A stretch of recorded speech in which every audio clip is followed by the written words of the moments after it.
2 decades of revelations about clerical child abuse, along comes a BBC documentary with disturbing new information. Central to these new revelations is the behaviour of the current Primate of All Ireland, Cardinal Seán Brady, in relation to an inquiry carried out into the notorious paedophile priest Brendan Smith in the mid-1970s. Tonight, as we come on air, pressure is mounting on the Cardinal to stand down. In a moment, we'll be talking to the key witness in the documentary, Brendan Boland, who was a victim of Brendan Smith's. And we'll also be hearing 2 opposing views on whether Cardinal Brady should go or stay. First, though, this report from Katie Hannon. You know that children were abused because you failed, in part because you failed to protect them. No, I did what I was there to do. I took the evidence.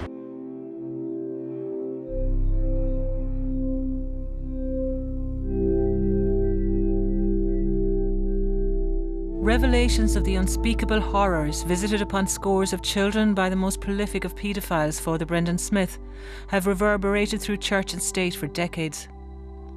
We've known for some time now that back in 1975, Cardinal Seán Brady, the most senior figure in the Catholic Church in Ireland, had participated in a secret inquiry in which allegations against Father Smith were substantiated.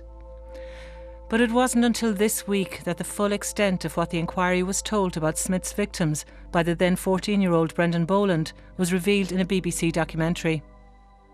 I gave them the names of the other children that were with me on the trips. There was a boy from Belfast. I gave him his name and address. There was a girl from Belfast. I gave him her name and address. There was a girl from Cavan. I gave him her name and address. There was another boy from Cavan. I gave him his name and address. And there was another boy that was his friend. These details were carefully recorded by the notary to the inquiry, Seán Brady, who was at this time a schoolteacher and part-time secretary to the bishop with a doctorate in canon law. His transcript of the inquiry makes for difficult reading. Would you have done these things in the first place with another boy or grown-up man? No. If not, why not? I did not like doing this. Why did you do it with Father Smith? Because he was a priest, probably, and I did not like to refuse. The 2 boys interviewed about their abuse were asked to swear on a Bible that they would not discuss it with anyone outside of the inquiry. Neither the civil authorities nor the children's parents were told of the abuse. He had minute detail about what Brendan Smith was capable of, and he chose not to report it to the guards or even tell their parents. And that is something that people cannot comprehend, whether it happened in 1975 or 1995 or 2005. It just doesn't make sense. While accepting that he was part of an unhelpful culture of deference and silence, Cardinal Brady insists that he acted entirely properly in 1975. I did act, and I acted as I thought most effectively to put an end to the abuse by referring the matter through my bishop to the man who had the power to stop the abuse being perpetrated by Smith. Even if the whole thing was repeated today, okay, he would have still have abided by even today's state protocols in respect of this. It would have been the designated person's responsibility, not his. So that is probably actually the essence of his defence. Just what was the Cardinal's role in this inquiry all those years ago? He insists he was a mere note-taker or stenographer. However, the BBC uncovered a note in his own hand where he wrote of having been dispatched to investigate the complaint. And we know he conducted one interview alone. He was asked by the Bishop of Kilmore Diocese to conduct an inquiry into the allegations made by Brendan Boland. A notary in canon law is a very significant person. His role is to basically authenticate the evidence. He has to sign the document which confirms that the evidence given or recorded in that document is true. He's not simply some secretarial assistant or some stenographer who's there passively recording material. The Cardinal weathered the storm of controversy that erupted when this story first broke 2 years ago.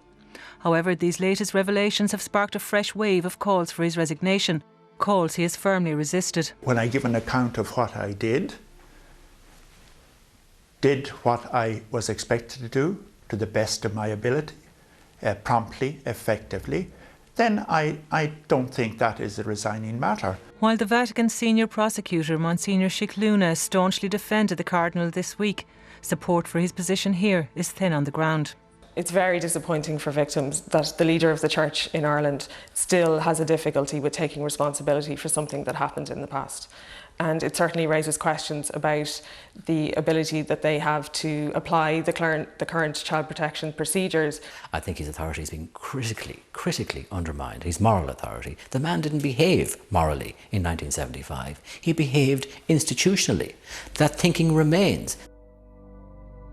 You know, once a bishop's moral authority is gone, I think his ability to carry out his office is also gone, and whether Seán Brady likes it or not, and however unfairly he thinks he's been treated, I can't see how his moral authority can be restored, and therefore I can't see how he can carry on indefinitely. David Quinn there, finishing Katie Hannon's report. Well, earlier today I travelled to Belfast to talk to Brendan Boland. I began by asking him to describe the day he met with the church authorities to report the abuse by Brendan Smith. There was 2 priests in a room, and my father was told to go into another room. And I really wanted my father with me, but they wouldn't allow it. The 2 priests were sitting beside each other, and Father Brady had a notebook in his hand. Some of the questions were quite awful. What questions did they ask you? Well, at the time, I didn't understand what the questions were they were asking me. I was just answering questions. But then later, when I read the transcript of the actual meeting and reading these questions as an adult, I was sickened. Questions were, did you enjoy it? Have you ever done this with another man or boy before? If not, why not? Did your body change? Now, I'm 14 years old at the time and they're asking me this question, but remember, I'm reading this as an adult now. Did seed come from your body? Do you know the meaning of the word erection? It was a horrendous list of questions. And at the end, were you asked to swear an oath on a Bible of secrecy? Yeah, I put my hand on the Bible and I was made say, I, Brendan Boland, solemnly swear that I've told the truth and I will speak to no one about this, only authorised priests. Now, I do know for a fact that there's only 2 signatures on that piece of paper, and one is mine and the other one is John B. Brady, who's now Seán Brady, the Cardinal, Primate of all Ireland.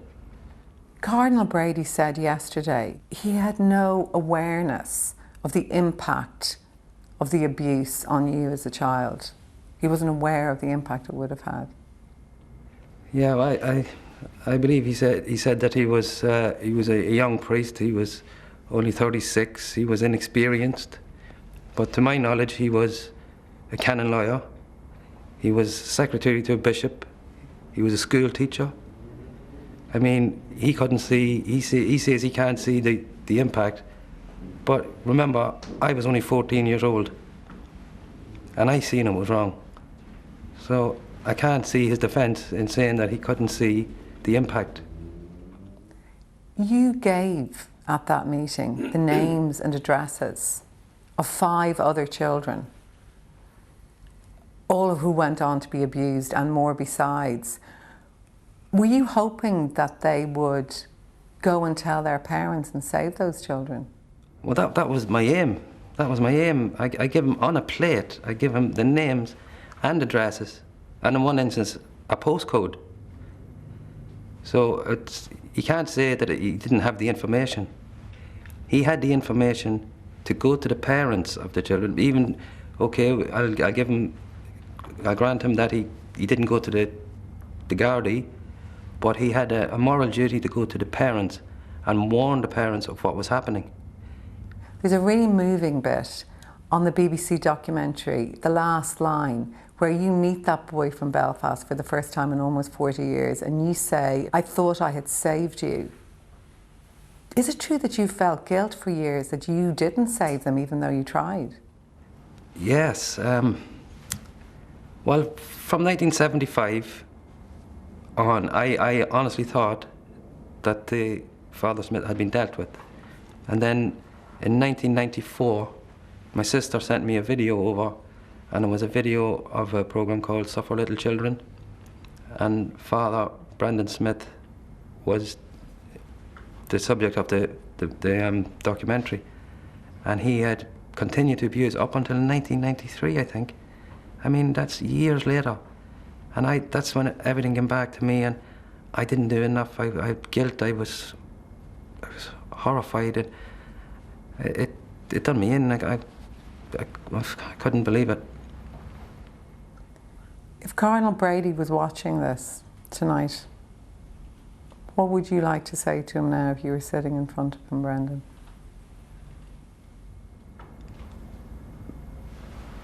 I'd just like to say to him, just do the decent thing, do the right thing, own up to your failings, and resign, please. We have some helplines. I'm going to read them out to you now. 1 and 4, of course, have a Dublin number, which is 01662 4070. There's Connect Counselling on 1800 477 477. That's the Republic of Ireland number. There's also a Northern Ireland number, 00800 477 47777. And then the Dublin Rape Crisis Centre, 1800 77 88 88.